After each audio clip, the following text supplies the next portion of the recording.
Pasal 47. Bagaimana kita tahu Armagedon sudah dekat?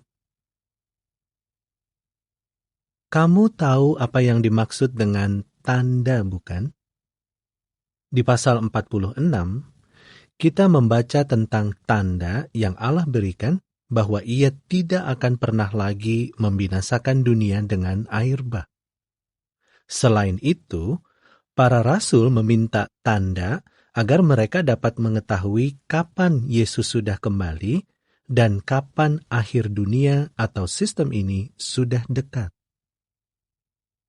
Mengingat bahwa Yesus tidak akan kelihatan lagi setelah Ia kembali ke surga, orang-orang membutuhkan suatu tanda yang kelihatan untuk menunjukkan bahwa Ia telah mulai memerintah. Jadi, Yesus memberitahukan hal-hal yang harus diperhatikan oleh murid-muridnya di bumi. Apabila hal-hal itu terjadi, itu berarti Ia telah kembali dan telah mulai memerintah di surga sebagai Raja. Untuk mengajar murid-muridnya tentang pentingnya terus waspada, Yesus berkata kepada mereka, "Perhatikanlah pohon ara dan semua pohon lain. Apabila pohon-pohon itu sudah berkuncup, dengan mengamatinya kamu mengetahui bahwa sekarang musim panas sudah dekat." Jadi, kamu tahu cara menentukan kapan musim panas sudah dekat. Dan kamu bisa tahu kapan Armagedon sudah dekat apabila kamu melihat berbagai peristiwa yang Yesus sebutkan. Lukas 21 ayat 29-30. Di halaman ini dan halaman berikutnya, kita akan melihat gambar berbagai peristiwa yang Yesus sebutkan akan menjadi bagian dari tanda bahwa kerajaan Allah sudah dekat. Apabila semua hal itu terjadi, kerajaan Allah dengan Kristus sebagai penguasanya akan meremukkan semua pemerintahan lain, sebagaimana kita baca di pasal 46. Jadi, lihatlah dengan saksama gambar-gambar di 2 halaman sebelumnya, dan kita akan membahasnya. Di Matius 24 ayat 6-14 dan Lukas 21 ayat 9-11, kamu dapat membaca tentang apa yang kamu lihat di gambar-gambar itu. Selain itu, perhatikan angka kecil di setiap gambar. Angka yang sama terdapat pada awal paragraf yang menjelaskan gambar itu.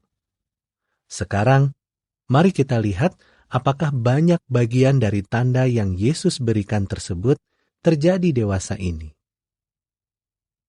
Pertama, Yesus berkata, "Kamu akan mendengar bunyi peperangan dan laporan-laporan tentang peperangan. Bangsa akan bangkit melawan bangsa dan kerajaan melawan kerajaan." Pernahkah kamu mendengar berita tentang peperangan? Perang Dunia Pertama berlangsung dari tahun 1914 sampai 1918, dan Perang Dunia Kedua dari tahun 1939 sampai 1945. Sebelumnya, tidak pernah ada perang dunia. Dewasa ini ada berbagai perang di seluruh dunia. Tampaknya setiap hari di TV, di radio, dan dalam surat kabar, kita mendengar atau membaca tentang perang. Kedua, Yesus juga berkata, akan ada kekurangan makanan di berbagai tempat. Sebagaimana kamu mungkin tahu, tidak semua orang mempunyai cukup makanan. Setiap hari, ribuan orang mati karena mereka tidak mempunyai cukup makanan. Ketiga, Yesus menambahkan, di berbagai tempat akan ada sampar. Tahukah kamu apa sampar itu? Sampar adalah penyakit yang membunuh banyak orang.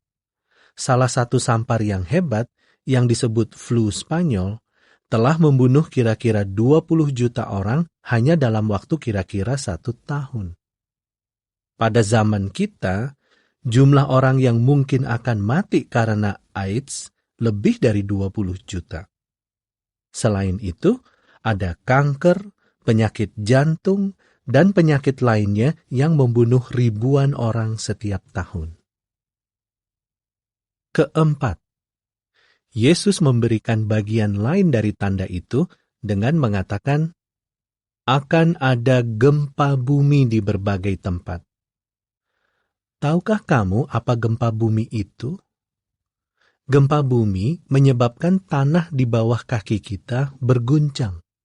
Rumah-rumah roboh dan seringkali banyak orang tewas.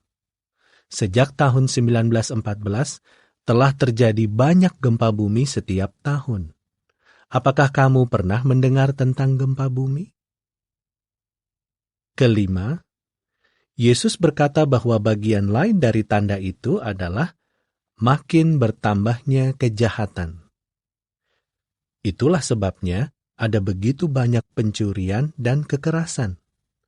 Orang di mana-mana takut kalau-kalau ada orang yang mencoba merampok rumah mereka.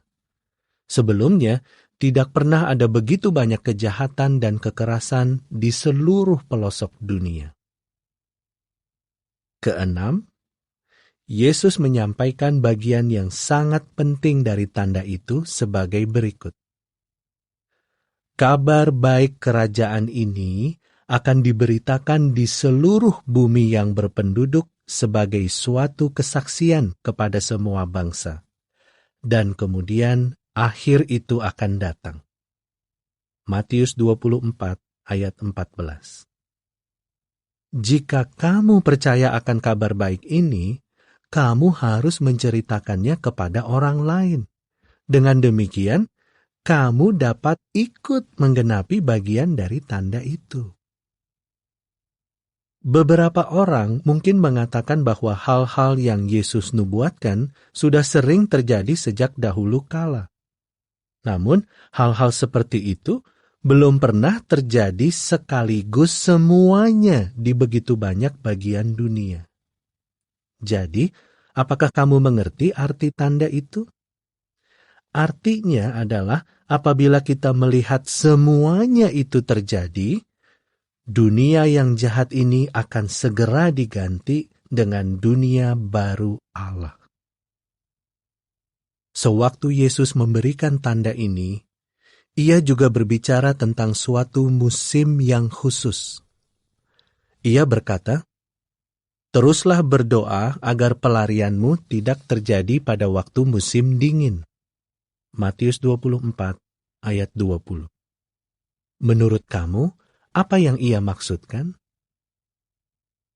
Nah, seandainya seseorang harus melarikan diri dari suatu bencana pada musim dingin, ketika cuaca menyebabkan perjalanan menjadi sangat sulit atau bahkan berbahaya, apa yang bisa terjadi? Seandainya pun ia bisa melarikan diri, ia harus mengalami banyak kesulitan.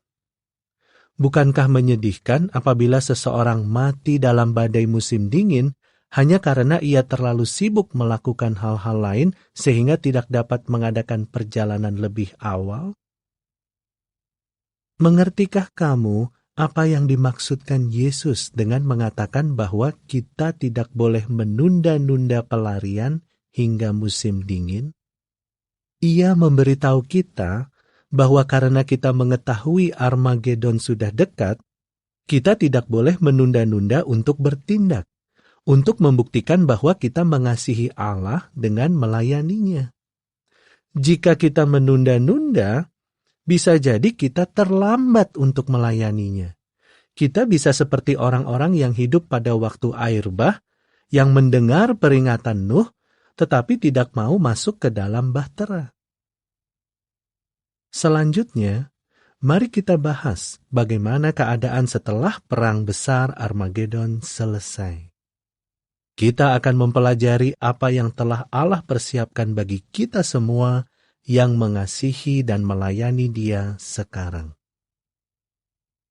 Berikut ini adalah ayat-ayat lain yang memperlihatkan bahwa Armagedon sudah dekat. 2 Timotius 3 ayat 1-5, dan 2 Petrus 3 ayat 3 dan 4.